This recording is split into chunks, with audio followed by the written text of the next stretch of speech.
नमस्कार साथियों, स्वागत है आप सभी का आज की इस नई वीडियो में। आप सभी जितने भी शिक्षा मित्र साथी हैं, ये वीडियो आपके लिए काफ़ी ज़्यादा हेल्पफुल, काफ़ी ज़्यादा महत्वपूर्ण है। इस वीडियो में मानदेय वृद्धि को लेकर हाल ही के अंदर की कुछ सूचनाएं हैं, जिसके ऊपर चर्चा करेंगे।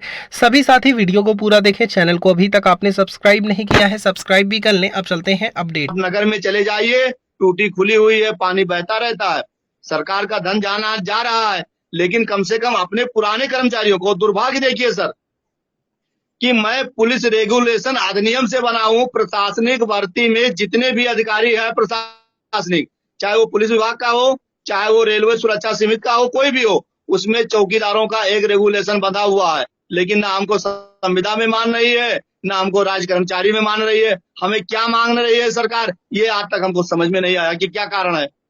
जबकि 3 दिसंबर को रिपोर्ट आई, अगर सरकार जीरो टॉलरेंस पर काम करना चालू करती है तो हमको उस राज्य विधि आयोग के अनुसार हमको जो है परमानेंट किया जाए। हमारी सारी सूचनाओं को त्वरित लिखित सूचना ली जाए। हम जब भी थाने पर जाएं तो दस्तखत मोहर के साथ में हमको बताया जाए कि आपने ये सूचना दी थी, हमको ये सूचना प्राप्त हो गई है। हमको आधुनिक सुविधाओं से लैस किया जाए और त्वरित कार्रवाई की जाए। हम सूचना दें कि तत्काल काम हो, तब तो खुफिया विभाग इस प्रकार से चल पाएगा। और नहीं तो सर अब क्या कहना है, क्या करना है सरकार की। इस सरकार की मंशा कुछ समझ में नहीं आ रही है कि क्या कर रही है, क्या कह रही है, कुछ समझ में नहीं आ रहा सर।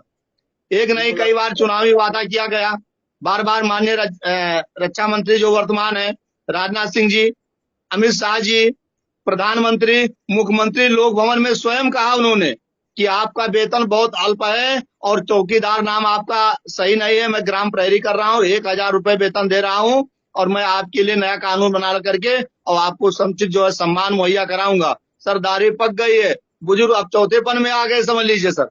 जब हम मर जाएंगे तब तुम परमानेंट करोगे तो हमें लाभ क्या मिलेगा। कम से कम कर दो, कम से कम जो 2, 4, 10 साल 15 साल बचा है, कम से कम उसमें तो हम सुख सुविधाओं के बच्चों का लालन पोषण कर दें, पिताजी गौ माता को कम से कम तीर्थ यात्रा करा दे, कम से कम सही ढंग से हम लोग रह तो सके।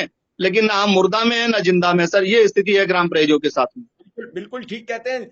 शिक्षा विभाग तो एक कभी कभी तो ये लगता है कि भ्रष्टाचार का बड़ा अड्डा है, खास करके बेसिक शिक्षा विभाग, जहां पुताई का पैसा आता है पता नहीं लगता कि पुताई होती है कि नहीं होती है, जहां स्कूल के रखरखाव का पैसा आता है पता नहीं लगता है, जहां शिक्षा मित्र अनुदेशक की कुछ ड्यूटीज के भी पैसे आते हैं वो मिलते नहीं है, वो सब गोलमाल हो जाते हैं। और तो और जो शिक्षा विभाग में कार्यरत सहायक अध्यापक हैं उनके अंक पत्रों की समय समय पर जांच होती रहती है।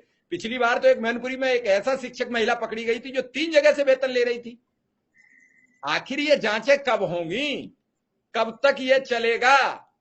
क्यों नहीं सरकार इनकी जांचें, लगातार शिकायतें आती हैं लेकिन कोई कहीं जू नहीं रेंगती।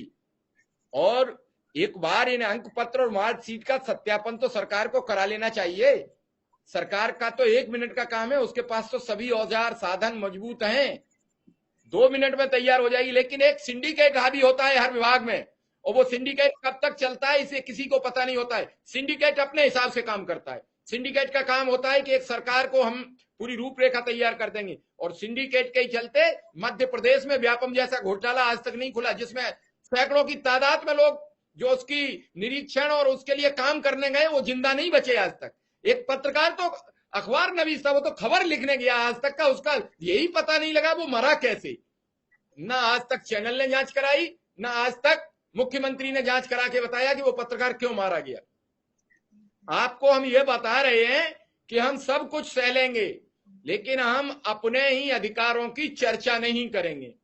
हम जब तक अधिकारों की चर्चा नहीं करेंगे, हमें ये संविधान से मिला है और संविधान पर हम बातचीत करने को एग्री नहीं है। एक न एक दिन इसी संविधान से हमें जो मिलेगा वो मिलेगा। सरकारें अपने अपने हिसाब से सारी तैयारी करती है, कोई ऐसी सरकार दूध की धुली हुई नहीं है। मैं सभी सरकारों के साथ यही रवैया अपनाता हूं। सभी सरकार